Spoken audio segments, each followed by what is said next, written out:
Olá, tudo bem com você? Como é que estão as coisas aí? Espero que bem. Seja bem-vindo aqui ao canal Dinheiro, eu sou André Godoy.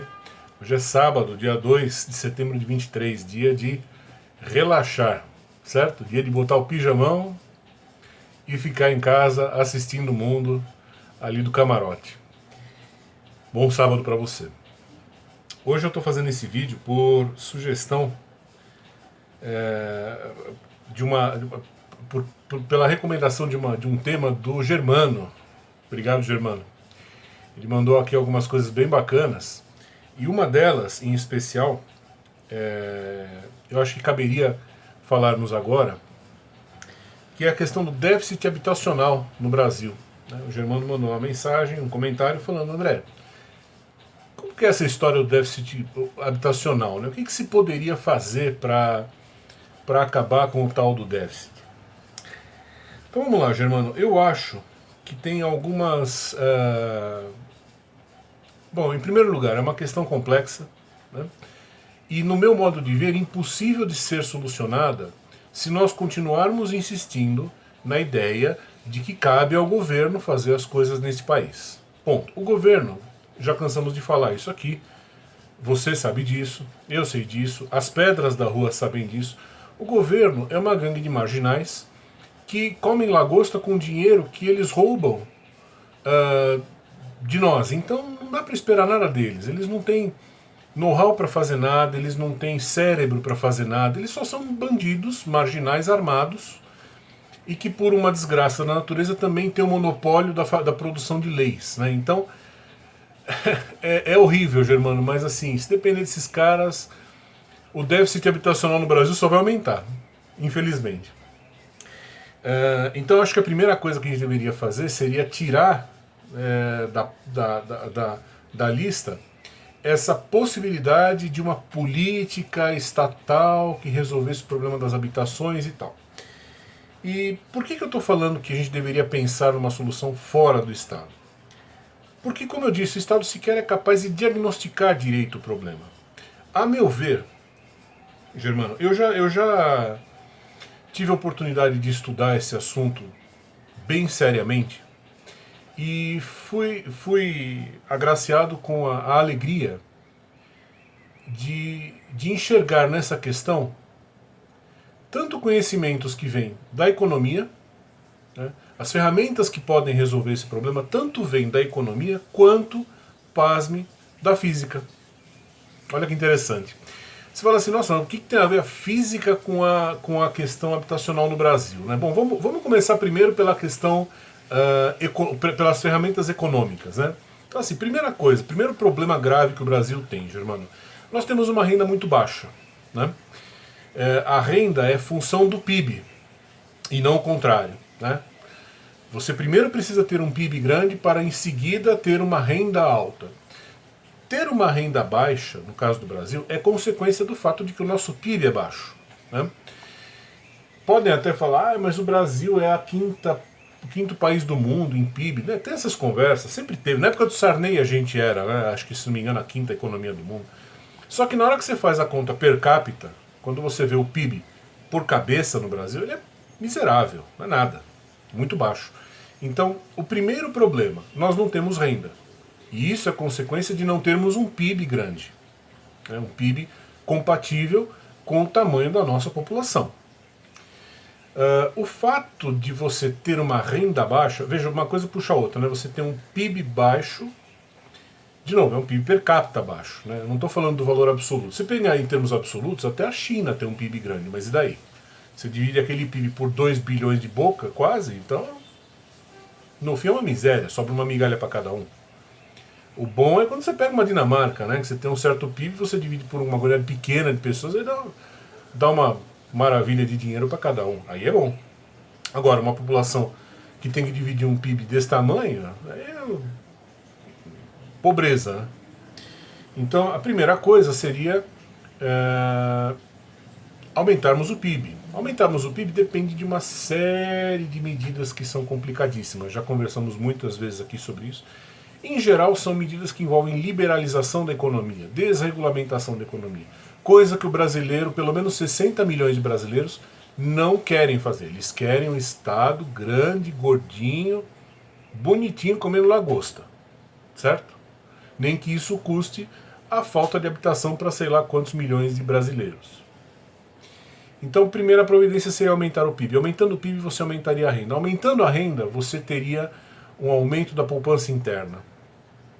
Habitação é um projeto de longo prazo. Então, você precisa ter um excedente de dinheiro, né, uma grana que o investidor não vai fazer uso imediato dela. E isso só é possível se você tiver uma boa poupança interna. O Brasil hoje tem uma poupança interna de mais ou menos aí uns 12% do PIB, vai? Dependendo do jeito de você calcular, pode chegar a 15%. Né? Se for um petista ou se for o presidente do IBGE calculando, chega a 15%. Se for uma pessoa que sabe matemática, vai ficar entre 9 e 12, mais ou menos. Isso é o nível de poupança interna no Brasil. É muito pouco. Então, para você ter uma ideia, um nível adequado de poupança interna para você sustentar de maneira robusta investimentos ao longo de décadas, Germano, teria que ser alguma coisa de 30% a 40%. É bastante coisa. Nós estamos muito longe disso. E a gente não consegue poupar, evidentemente, por quê? Porque a renda é desse tamanho, né? Então assim, primeiro problema, você tem uma baixa renda, não permite comprar. Em decorrência, você tem uma baixa poupança interna, não permite fazer o funding para financiamento de obras ou de compra e tal. Tudo isso consequência de um PIB muito baixo per capita, né, que por sua vez é consequência de uma interferência estatal enorme na economia. E aí, indo para outros aspectos agora um pouco fora da economia, é o seguinte. Nós temos no Brasil um erro imbecil, Germano. Nós cismamos que nós temos que ter energia hidrelétrica, que a nossa matriz energética tem que vir das quedas d'água. Isso é a coisa mais burra do mundo. O que eu vou falar agora, Germano, honestamente, eu nunca vi em nenhum paper isso escrito. Nunca vi em nenhum artigo. Isso é uma conclusão puramente minha, do André. Tá? Eu vou colocar aqui do lado um mapa das usinas hidrelétricas no Brasil. Você vai ver que essas usinas hidrelétricas estão aglutinadas. Né? Você tem coágulos de usinas hidrelétricas. Você tem uma grande concentração de usinas num certo lugar, e aí você tem enormes vastidões de espaço brasileiro sem nenhuma usina hidrelétrica. O que isso significa, Germano? Significa que a produção de energia está centrada em poucos polos. Por quê? Porque são os polos onde tem queda d'água, onde tem rio. Nós não escolhemos a matriz hidrelétrica para fazer a energia, a geração de energia, então nós estamos presos aos rios. Só pode fazer usina hidrelétrica onde tem queda d'água, claro. E aí você vai ficar restrito a um coágulo, a uma nuvenzinha de usinas. Essas usinas que estão aqui embaixo, elas não têm como mandar energia lá para cima. Por quê? Porque você gasta no mínimo, você dissipa no mínimo 20% da energia quando você manda para grandes distâncias. Basicamente é fio de cobre. Dissipa uma energia maluca isso. A perda é muito grande. Então, não faz sentido você produzir energia em São Paulo e mandar para o Amazonas. O que seria o certo? Você tem uma produção no Amazonas. Quando você tem a produção energética muito concentrada numa região, Germano, o que vai acontecer? Todo mundo vai querer fazer fábrica nessa região, porque nessa região tem energia. Não adianta você querer fazer energia numa das áreas aqui do mapa que estão vazias, que não tem energia, que não tem usina hidrelétrica, não tem energia. Então, as indústrias, elas necessariamente estão próximas de onde tem energia elétrica, da geração. Como você tem a geração em poucos espaços do Brasil, você tem um amontoado de gente disputando um espaço desse tamanho. O que acontece? Você tem regiões pequeniníssimas do Brasil, com o preço dos imóveis lá em cima, incomprável, e você tem vastidões de terra no Brasil que ninguém nem quer ficar lá. Por quê? Porque não tem energia lá. O que seria o correto? Energia nuclear. Os ambientalistas, os ecochatos, os pentelhos, eles podem gritar, arrancar a calcinha, pisar em cima, só que energia nuclear é a melhor energia que existe, é a forma mais limpa, mais segura mais séria, mais eficiente de você produzir energia. Porque usina nuclear, Germano, você monta onde você quiser. Se você quiser montar uma usina nuclear do lado do Rio Amazonas, você monta. Você não precisa ter uma queda d'água, ter uma, sabe, nada disso. Você monta uma usina nuclear onde você bem entender. Você pode encher o Brasil de usinas nucleares, de cabo a rabo.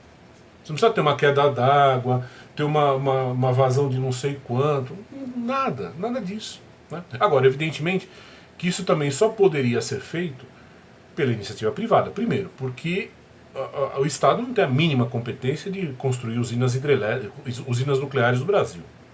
Esquece. Francamente, é até perigoso. É que nem deixar uma faca na mão de uma criança. Isso daí tem que ficar na mão da iniciativa privada. Só que para isso você tem que, de alguma forma, desregulamentar o setor de energia, permitir que possa haver investimentos nessa área. O cara chegar e falar, vou montar uma usina nuclear do lado do Rio Amazonas. Se ele fizer isso, vai ter indústria indo para lá, vai ter pessoas indo para lá, não vai ficar uma coisa tão sobrecarregada, entendeu, Germano? Não vai ficar uma coisa tão socada aqui no Sudeste como você vê no mapa, onde você tem os preços absurdos, e no resto do Brasil você tem um monte de terreno que ninguém quer. Por quê? Porque, claro, para que você vai se estabelecer lá se não tem geração de energia decente? Né? Então, o que acontece? Você provoca um excesso de demanda numa região pequena e, burramente, não precisava ser assim. Você tem um país enorme, só que você precisaria o quê? Viabilizar a geração de energia nas outras regiões, nos vazios do Brasil, que aparecem aqui no mapa. E para você fazer isso é o quê? Energia nuclear. Você monta uma usina, repito, você monta uma usina nuclear onde você quiser. Simples assim.